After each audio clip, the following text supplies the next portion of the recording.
राधा वल्लभ श्री हरिवंश।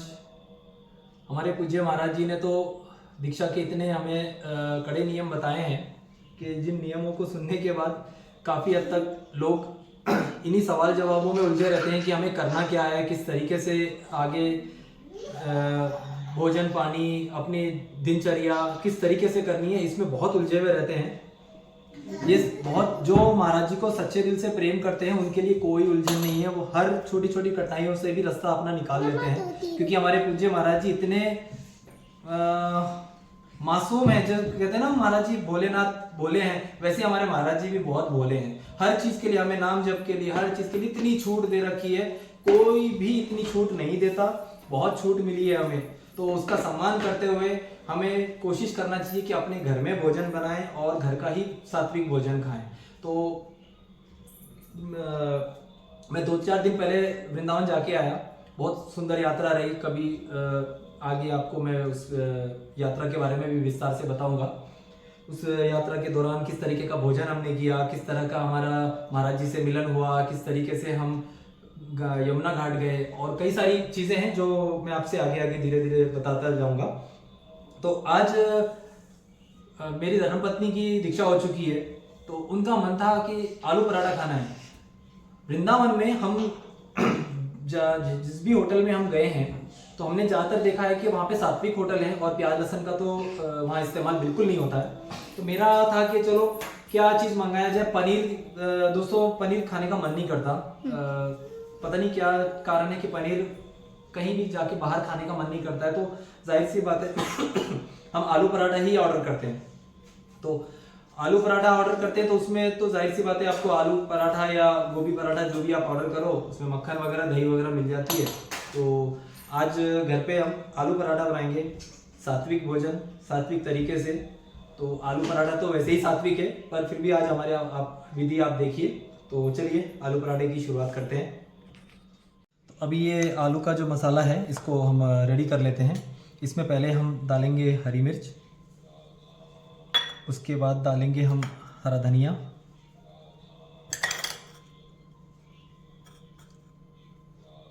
उसके ऊपर डालेंगे हम ये धनिया पाउडर,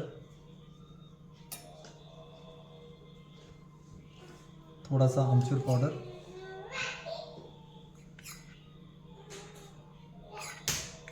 हींग का इस्तेमाल हम नहीं कर रहे हैं क्योंकि जहाँ तक है मुझे लगता है सात्विक भोजन में हींग कम ही इस्तेमाल होता है।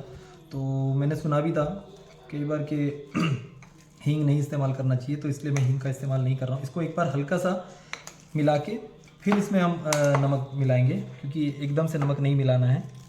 राधा राधा। बिल्कुल ठंडा हो चुका है ताकि इससे जो है पानी ना छोड़े आलू, क्योंकि जब मसाला मिलता है और अगर आलू गलती से भी गर्म रह जाता है तो वो पानी छोड़ देता है। तो इसलिए उस चीज़ का एक ध्यान रखा गया है। और ये मैं नमक मिलाता हूँ इसमें।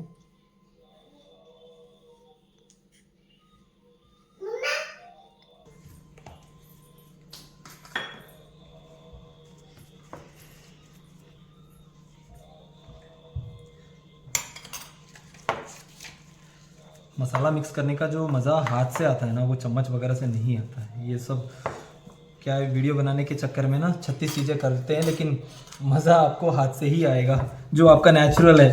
क्योंकि हम वीडियो बनाने के चक्कर में कई सारी चीज़ें वो करते हैं जो नहीं करनी चाहिए। और वीडियो मेन बनाने का उद्देश्य भी यही है कि कई हमारे भाई बहन जो महाराज जी से दीक्षा ले रहे हैं और सात्विक भोजन की ओर बढ़ना चाह रहे हैं क्योंकि उनके पास कोई ऑप्शन है ही नहीं, उनको सात्विक भोजन ही करना है। और घर में ही जो भोजन बनता है उसमें से उनको देखना है कि सात्विक डाइट किस तरीके से फॉलो करनी है। सभी का मन तो बहुत करता है कि बाहर ये खाएं वो खाएं, पर नहीं। मैं आपको एक इंसिडेंट शेयर करता हूँ इसी चीज़ के लिए। मैं एक्चुअल में सोचा था आपको आगे बताऊंगा, पर एकदम से मेरे बात याद आ गई, फिर पता नहीं क्या हम भूल जाएंगे। तो ये जो इस पर घी लगा है देसी घी, अब इसमें हम ये ऐड करेंगे।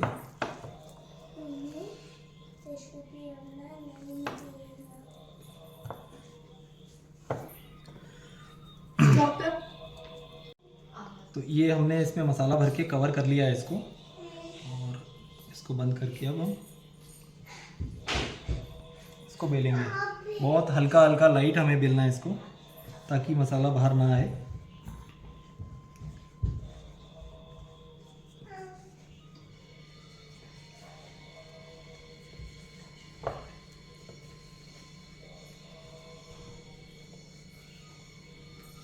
अगर आलू आपका सही है ना तो पराठा सही मिलता है, और आटा आपको सही गूंथना चाहिए, ना बहुत ज़्यादा पतला और ना ज़्यादा टाइट। तो ये देखिए अभी एकदम से परफेक्ट ये बिल चुका है। तो ये पराठा भी हम एक बार के लिए साइड में रख देते हैं इसको, और जो मैंने मेथी रखी थी उसको एक बार वो वाला पराठा एक बनाते हैं।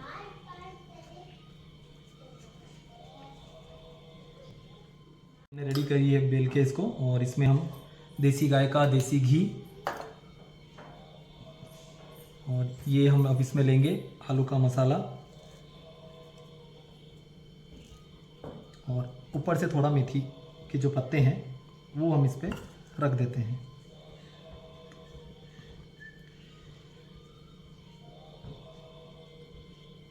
बढ़िया कॉम्बिनेशन बन जाता है, स्वाद बहुत अच्छा आता है ये।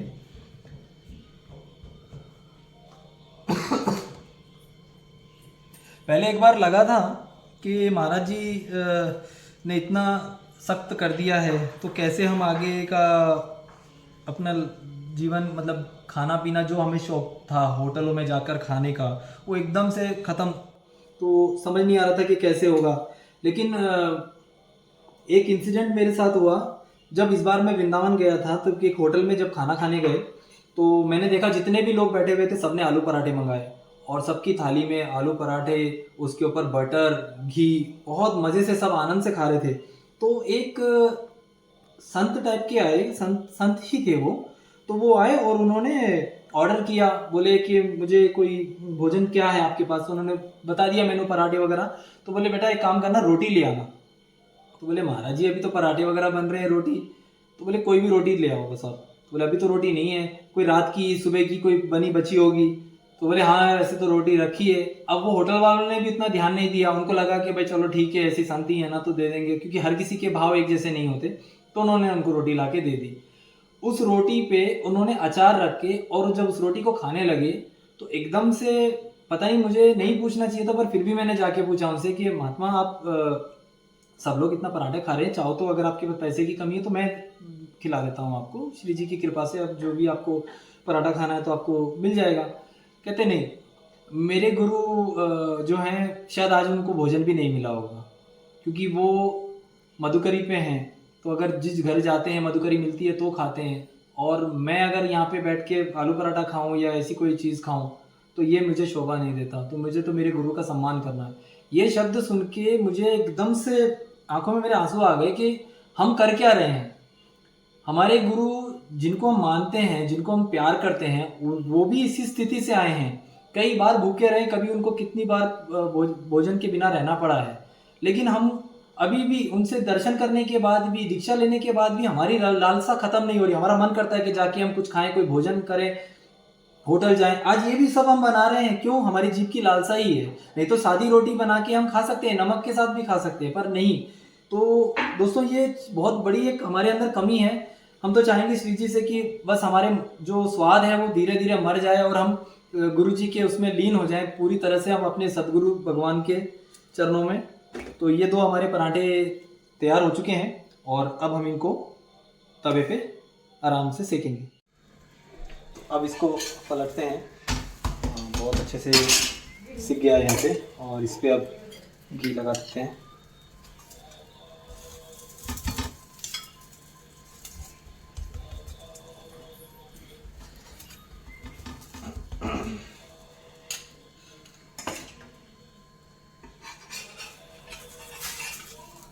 दोस्तों जब वृंदावन में था तो लग रहा था कि छुट्टी वगैरह नहीं मिलेंगी आगे, बच्चों के स्कूल हैं तो कैसे जल्दी चलते हैं वापस। तो हम लोग जल्दी आ गए वहाँ से, और यहाँ आने के बाद बच्चों की 4-4, 5-5 दिन की छुट्टी मिल गई है। अब इतना गुस्सा आ रहा है कि हम क्यों नहीं रुके वहाँ पे। अगर वहीं रुक जाते तो बहुत अच्छे से वृंदावन में अपना समय बिता रहे होते। बस वही है, श्री जी की जितनी कृपा थी उतनी उन्होंने हम पे दिखाई। महाराज जी के बहुत सुंदर दर्शन हुए, एकांतिक वार्तालाप मिला, एकांतिक दर्शन हो गए, तो बहुत आनंदमय रहा। इसके बारे में आगे की वीडियोस में डिटेल में बताएंगे, बहुत सारी चीज़ें हैं शेयर करने की, बहुत कुछ बताना है। आपके जो कोई सुझाव या कुछ भी आपको कहना हो, पूछना हो, तो आप कृपया पूछ सकते हैं। दीक्षा से रिलेटेड हो, एकांतिक दर्शन से रिलेटेड हो, एकांतिक वार्तालाप से रिलेटेड हो, महाराज जी के दर्शनों से रिलेटेड हो, जो भी आपको लगे, कुछ भी पूछना हो तो आप कमेंट में पूछ सकते हैं। अभी एक बार हम इसको पलटते हैं, शायद जहाँ तक हमारा पूरा रेडी है। हाँ बिल्कुल, ये पराठा यहाँ से दोनों साइड से अच्छे से सिक गया है, और इसको अब एक प्लेट में हम निकाल लेंगे। एक बार ये तवा थोड़ा सा साफ करते हैं, और जो मेथी वाला पराठा था वो अब इस पे डाल देंगे।